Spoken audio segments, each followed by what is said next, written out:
Friends, welcome on my YouTube channel.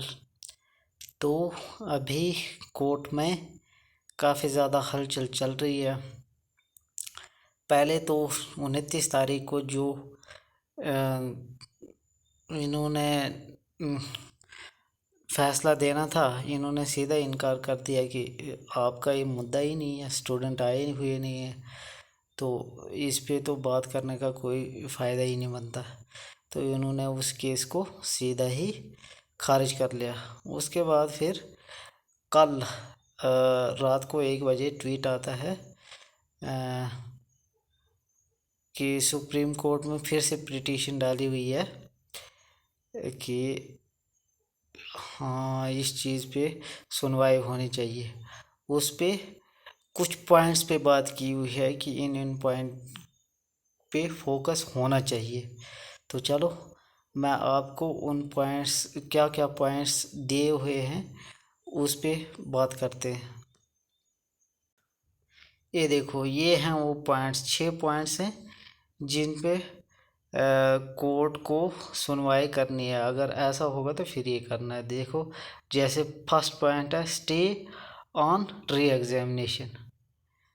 इसका आगे सीधा दिया हुआ immediate stay on the proposed UGC net री exam until the CBI complete its inquiry into the paper leak allegations। पहला point ये है कि अगर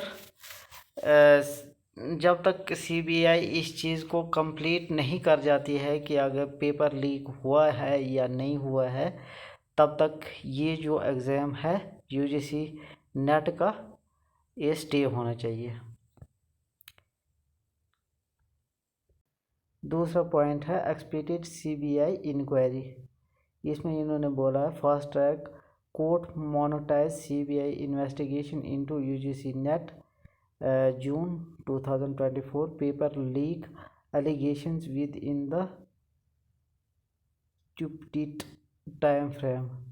ये इन्होंने इस सेकंड पॉइंट में इन्होंने सीधा सीधा बताया है कि इन्होंने सीबीआई ने ये वाली चीज़ काफ़ी तेज़ी से इसमें एक्टिव होना चाहिए और एक पार्टिकुलर टाइम फ्रेम में इस चीज़ का रिज़ल्ट निकल जाना चाहिए लीगली। तीसरा पॉइंट है documentation and evidence deduction to the response to provide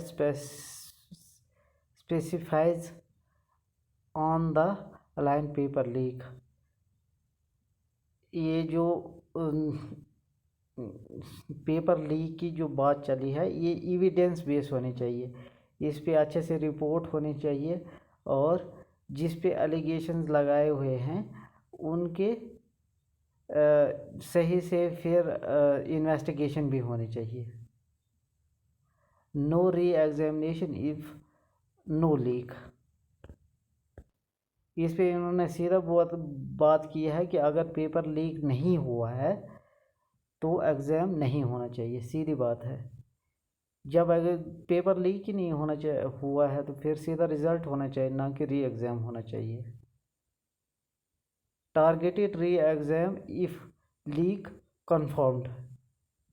5वें पॉइंट में है कि फिर हमको टारगेट करना चाहिए री एग्ज़ाम। अगर पेपर लीक हुआ है तब तो री एग्ज़ाम होना ही होना चाहिए और इस चीज़ की पहले कंफर्मेशन होनी चाहिए सीबीआई की तरफ से अच्छे से। 6 पॉइंट है committee for re examination if CBI confirm leak then supreme court is required for the committee for experts for re-exam give conducted on NTA। बस इसमें यही बोला है कि अगर सीबीआई कंफर्म कर देती है कि पेपर लीक हुआ है तब तो सुप्रीम कोर्ट ने सीधा बोलना चाहिए ये एनटीए वालों को कि हाँ, आप पेपर करवा लो, री एग्ज़ाम होने ही होना चाहिए। देखो, नीचे दिया हुआ है, इन्होंने लिखा हुआ है to all the students out there your voice matter and your perseverance is inspiring, stay motivating, have faith, I will sure that your hard work is recognized। इन्होंने सीधा सीधा बोला है कि हाँ आप काम रहो, ज़्यादा टेंशन मत लिया करो, आपने हार्ड वर्क किया है, आपको उसका फ़ायदा भी मिलेगा। तो ये 6 पॉइंट थे जो कि कोर्ट के सामने रखे हुए हैं। ये थी आज की न्यूज़। तो चलो मिलते हैं नेक्स्ट वीडियो में, तब तक के लिए बाय बाय। अगर आप यूजीसी नेट पेपर फर्स्ट की तैयारी कर रही हो या पेपर सेकंड आपका ज्योग्राफी है तो ये चैनल आपके लिए हेल्पफुल हो सकता है। तो ठीक है, मिलते हैं नेक्स्ट वीडियो में, तब तक के लिए बाय बाय।